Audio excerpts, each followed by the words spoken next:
UConn looking to become the first men's program to win back-to-back titles since Florida did it in 2006 and 7.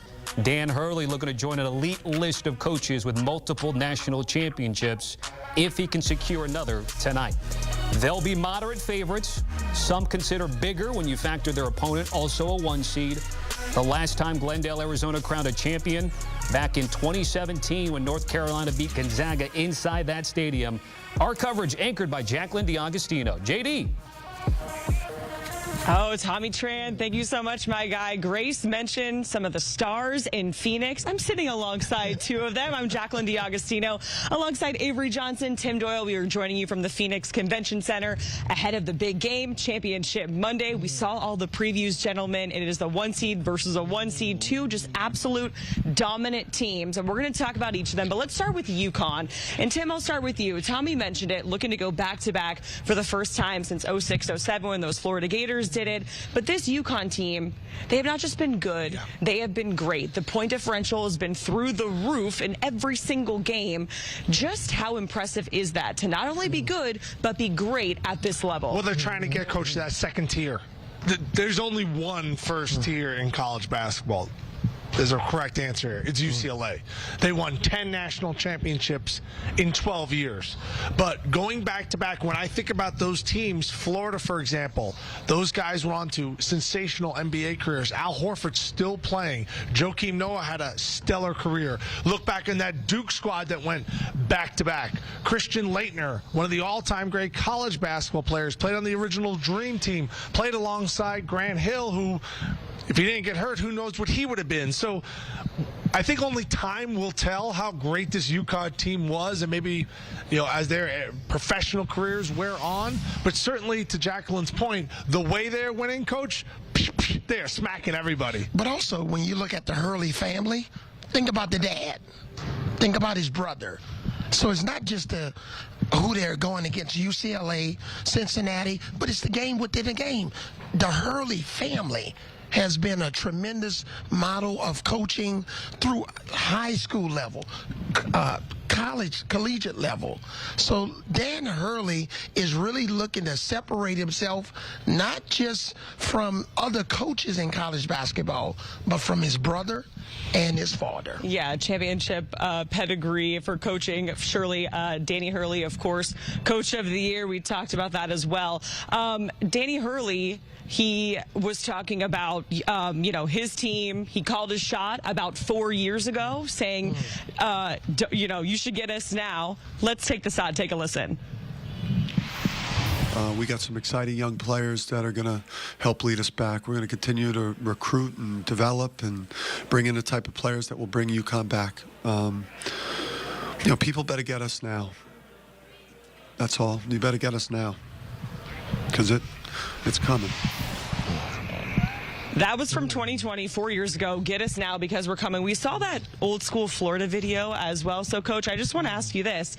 What is more impressive, Billy Donovan and that squad going back-to-back in 06-07, or Danny Hurley calling a shot 4 years ago and then almost doing it back-to-back, just one game away from doing that? Well, Connecticut almost doing it. Yeah. Because we're in the time now where it's the transfer portal and the NIL. And you look at all of the different moving parts in players who supposedly they don't want to be coached. He's still coaching his players hard. And he's asking his parents, come to practice, see what we're doing. So I think in this era, this is more impressive. Totally agree. Because when Noah and Horford, I grew up with Joakim Noah, those guys came through the program, right? It was like freshman, sophomore, junior. You had 2 to 3 years to build that chemistry, build that cohesion. Dan Hurley Tristan Newton is a transfer from East Carolina. Cam Spencer's a transfer from Loyola, Rutgers. He's blended in a freshman like Castle. Caravan and Clean are original stayovers. But then you got to kind of mix that stew and get everyone to play together. There is no more building of a program, and I think Dan Hurley has adjusted to that because John Calipari changed the game. He was recruiting freshmen. Yeah. You know what John Calipari realized? You can't win national championships with freshmen. So now I bet you he pivots his whole philosophy towards Dan Hurley. You agree with that? And they're a balanced team. That's what it's all about. Alabama was more offensive team.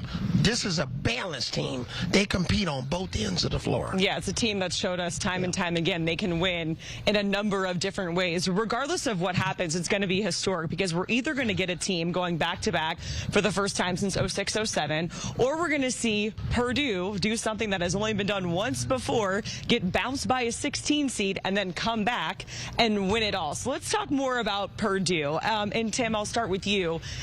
Is this enough, or do they only complete the revenge tour if they win the title? I'm going to go quickly, and then I want your answer. I think it's enough. They got to a Final Four. Matt Painter had never been there. I think it's enough. Do you think it's enough? And Matt Painter, remember, we talked about he's got the most tournament victories and the best record of any coach under 55. Yeah. So I think it's enough for Purdue. When you make it to a Final Four, and the whole story, look at where they were 3 years ago, where they are today. They've overcome adversity. That FDU loss, that was significant in so many ways. And I had FDU in the first four. A smaller team, a team that really put Zach Edey in the bind. But I think it's enough being here at the Final Four in the championship game. Well said, but they had to overcome some mental hurdles because check out who they lost to. 16, a 15, a 13. So can they ever get over the hump? And to me, the hump was the Final Four. Okay. So they've got there now. And the best part about this matchup is we're seeing the two best teams in college basketball. There's like no doubt about it. Like if you could have, in November, December, I said there's only 3 teams that go in the national championship: Purdue, UConn, and Houston. Now Houston, if Shed doesn't get injured, maybe it's a different story. But Purdue has now what a great matchup. You want to beat the best? The best is in front of you defending national champions. I also thought Illinois, but they had the worst game of the year at the wrong time. Oh man, they're still missing shots. They're still going on that run. And we cannot forget about UConn's 30-0 run against a really good Illinois team, to your point, Avery. Let's talk about the matchup of the bigs, because we have just been so excited to watch Zach Edey and Donovan Clingan. Both guys, they're different bigs, right? But they're both over 7 feet. It's going to be good. But Avery, do these guys cancel each other out, or who do you think is gonna have the advantage? We saw Zach Edey kind of take care of DJ Burns. How do you think it's going to play out here? Well, this is Zach Edey's toughest matchup. It is not just Donovan Clingan. It's the backup, Samson Johnson. So it's basically 2 versus 1. And if both of the Connecticut bigs can neutralize Zach Edey, if he has 20 points tonight, then I don't want to give up my pick. But if he has 20 points tonight, that bodes well for Connecticut. So, again, we saw it even in an Alabama game. Clingan goes out, Samson Johnson comes in. He has 7 points in 10 minutes. So, again, if both of these guys can combine for 25 to 30 points and slow Zach Edey down, that's a win for Connecticut. I have my kind of concerns about Donovan Clingan and his strength. I think Zach Edey is significantly stronger. I think his legs are stronger. I think he's going to be able to get to the position he wants to get, and he's 2 inches taller. Something I'm wondering, if you're coaching Donovan Clingan, he loves to come over, weak side, block those shots. What are you, Dan Hurley, telling Clingan as far as now you go over to block a shot, Edey's going to be on the other side, put the ball back in. Do you tell him to stay a little bit closer to home? Closer to home. Do not leave the restricted area as much. When you're going to attempt a block shot, stay closer to the basket so that even if they make the short pass to Edey, you can recover. But do not go near the foul line. Stay close to the basket. Even if they make a floater over you, that's okay. That's still a win for Connecticut. I only bring that up, Jacqueline, because his over-under rebounds, Clingan, is 7.5. Now, the last 6 games, he's averaged over 10. In every game, he's been over that number, except for the Alabama game. And why is that? Why didn't he grab rebounds? Because Alabama spreads you out, and Alabama wants to shoot the 3, so he was pulled further away from the paint. I know I'm going to give a game pick, but Clingan is going to get more than 7.5 rebounds in this game. And one quick thing, while your point is critically important, throughout the season, Purdue has won the rebound game. 11.5 difference in rebounds. That can't happen tonight if Connecticut wants to win this game. Yeah, I was going to say, Tim, you're jumping the gun, man. We got a whole pick segment coming up with you. No, you don't understand. I just wanted to get his knowledge. I wanted confirmation of my own. Like, I thought I had a good idea, but I just wanted him to confirm Okay, so if your picks change in the commercial break, I will know why and what's going on here. Of course, we're talking about Zach Edey, Donovan Clingan, but the supporting cast is just as important when you have teams of this kind of caliber. So, Avery, who needs to step up? What player needs to step up to secure a national title? Whether it's UConn, whether it's Purdue, what players needs to step up in your opinion? Tim, who's the point guard for Purdue? Yeah, Braden Smith.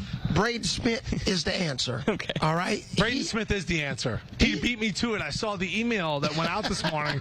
It's actually the right answer. Go ahead. Yeah, Braden Smith, because, he can't go 1 for 9 tonight and turn the basketball over. He's got to be a real maestro.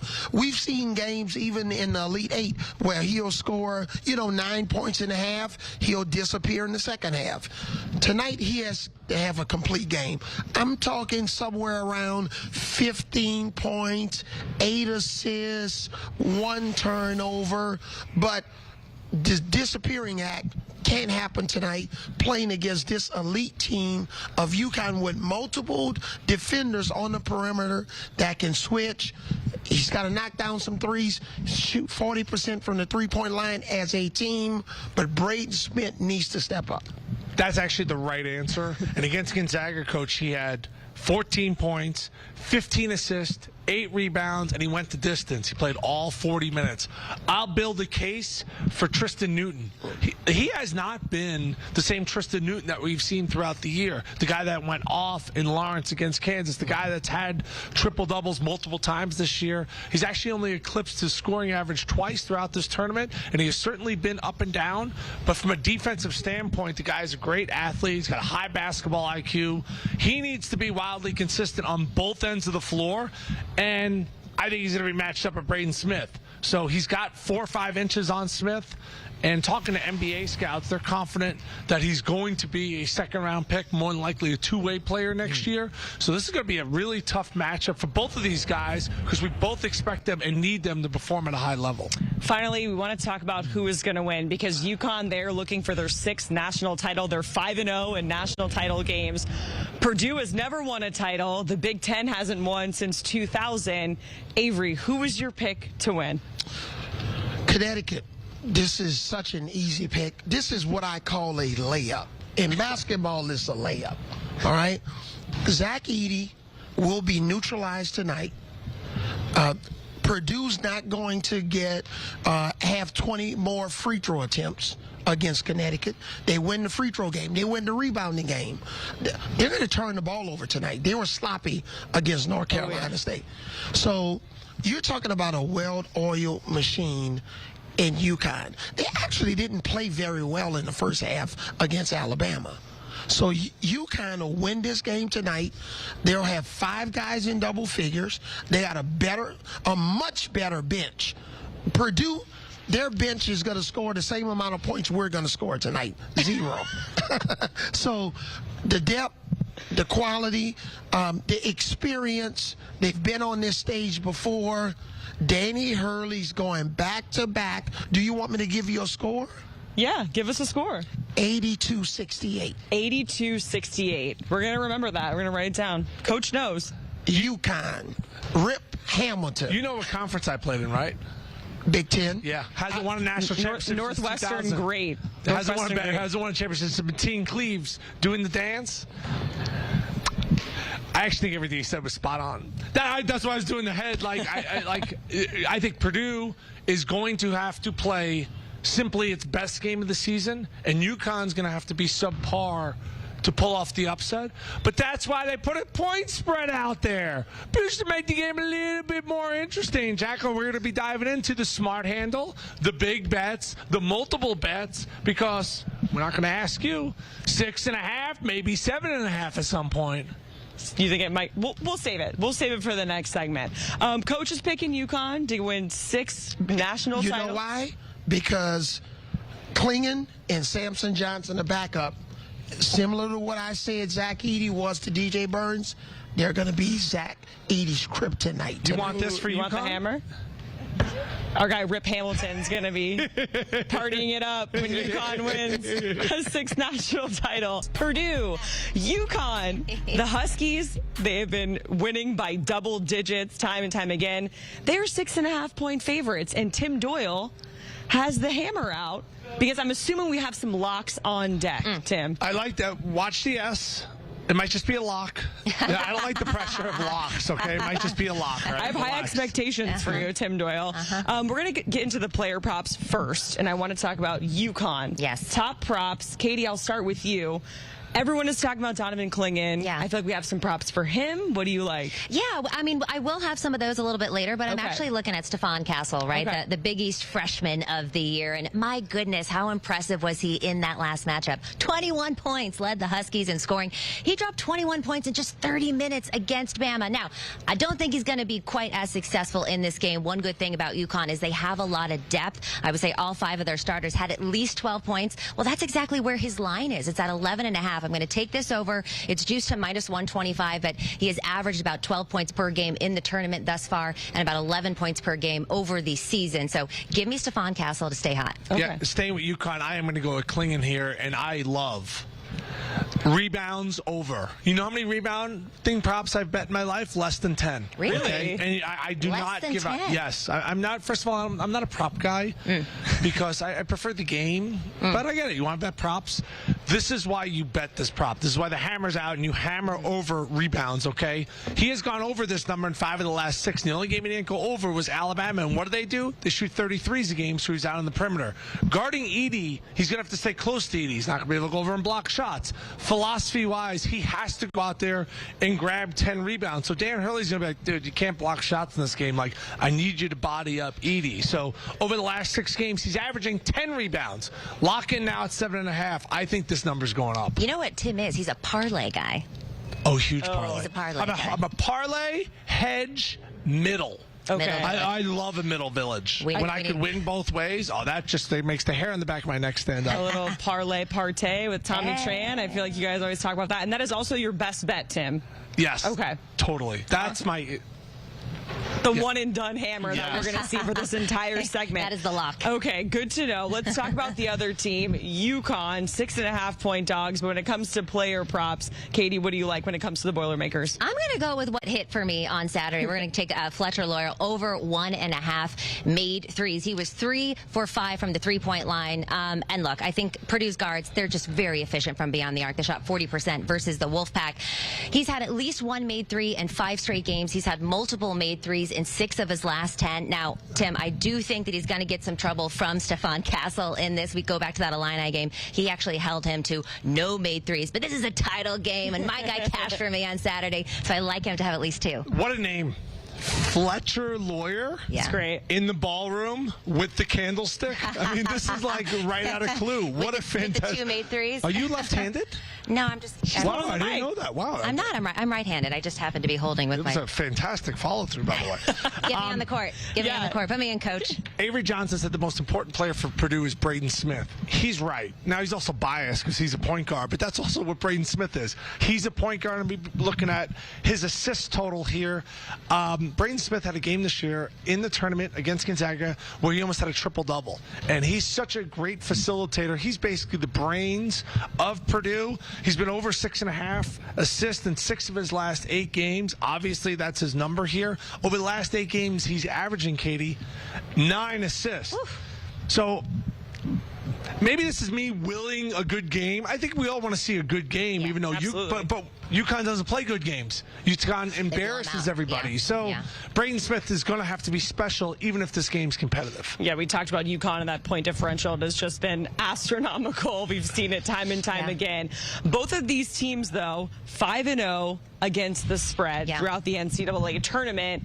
Someone's going to go 6-0. But let's talk about your best against the spread pick. Katie, what do you like? It's UConn. UConn. UConn's going to go 6-0 here. I'm laying the 6.5. And look, I'm actually surprised that this line hasn't moved at all. We talked about it yesterday. I thought it was going to be higher. Now, we still have some time left on the day, so hopefully I'm right there. But look, UConn is a wagon. That's what we've been saying all week long. They are the first team to win and cover 11 consecutive NCAA tournament games since the seeding began in 1979. They have an average winning margin of 23 points per game over the last 2 tournaments. They have an average cover margin of nearly 13 points per game. We're talking double digits here. 6.5. Hammer it.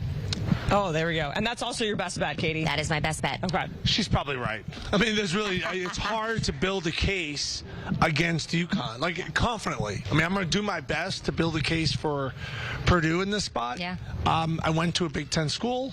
Gene Katie's one of their most famous coaches, Purdue, if not there, came to my wedding. Didn't give me salad plates, cash gift. I think it was $500. Either way, it was really a good gift at the time. Yeah. I'm going to be taking Purdue plus the points. Ooh. I'm surprised. Maybe you want to wait because you think this may go 7.5, 7. I think it'll at least get to 7, maybe 7. So you want to wait closer to game time? What time Well, frame no, you want? Just wait. if you like UConn, lay it now. No, Purdue. Oh, Purdue. Yeah, wait. I would wait Hold. closer to game. Hold.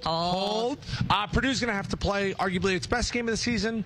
UConn's going to have to play subpar for Purdue to win. If they both play even basketball, Purdue's going to have a really tough time. Yeah, Purdue looking for their first ever national championship title. Wagon, I think it's been like 4 or 5 times when we were talking about UConn that we call it a wagon over the last 48 hours or so. But I mean, Tim, if the shoe fits, you're a wagon. Yeah. If the wheels fit. Yeah. I've never heard that. When I think wagon, I don't know. My mind goes somewhere else, but I'm not going to go there right now. right. So yeah. Yeah. We'll keep it PG. UConn is a wagon.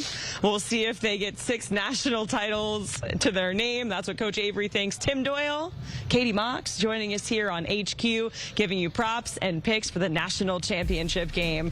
It's been so much fun hanging out with you guys. We appreciate it. Katie, look at you, front and center Look at there. her. Wow, Look green at for the money. Yeah. You know, and Tim's never on these, which I find so interesting. No, I'm too ugly. They're gonna Only make a pretty promo. people. They're gonna make a promo just for Tim coming up. But for more winning picks, make sure you join Sportsline. Tune in weekdays 6 p.m. Eastern right here on CBS Sports HQ.